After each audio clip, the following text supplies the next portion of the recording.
नमस्कार दोस्तों, अश्विन शुक्ल पक्ष की दशमी तिथि को विजयदशमी के रूप में मनाया जाता है। इस पावन दिन माँ दुर्गा ने महिषासुर का वध कर उस पर विजय प्राप्त करी थी और इसी दिन श्री रामचंद्र ने लंकापति रावण को युद्ध में हराकर उसका वध किया था।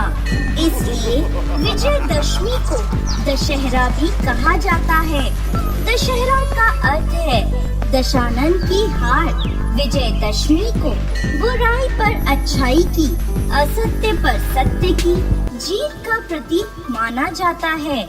यह शक्ति की पूजा का पर्व है, शस्त्र पूजन की तिथि है।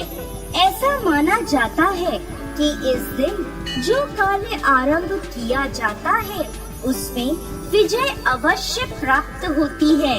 पुराणों के अनुसार जब रावण ने सीता का हरण कर लिया था, तब भगवान श्री राम ने माता सीता को छुड़ाने के लिए लंका पर चढ़ाई करने से पहले ब्रह्मा जी के आदेश अनुसार माँ दुर्गा की आराधना करी थी, ताकि वह उनका आशीर्वाद प्राप्त कर सके। आदि शक्ति जगदम्बा का पूजन नील कमल के फूलों से किया जाना था। भगवान श्री राम ने हनुमान जी को 108 नील कमल लाने के लिए भेजा। भगवान राम की आज्ञा अनुसार हनुमान जी ने एक झील से यह नील कमल तोड़े और भगवान राम को पूजन के लिए ला दिए। श्री राम भगवान ने दुर्गा माँ की मूर्ति बनाकर उसकी पूजा करी और कहा, जब तक मैं यह पूजा पूरी नहीं कर लेता तब तक मैं यहाँ से नहीं जाऊंगा। हे देवी भगवती, मेरी पूजा को स्वीकार करें। इसके बाद भगवान श्री राम ने आदि शक्ति देवी भवानी की पूजा करना आरंभ किया। उधर रावण भी अमृत की प्राप्ति करने के लिए माँ जगदम्बा की पूजा कर रहा था। रावण ने अपनी मायावी शक्तियों से श्री राम की पूजन सामग्री से एक नील कमल गायब कर दिया, जिससे श्री राम की पूजा बाधित हो जाए। उधर भगवान श्री राम ने माँ भगवती के 108 नामों का जाप शुरू कर दिया। प्रत्येक नाम के लिए वह एक नील कमल देवी को अर्पित करते थे।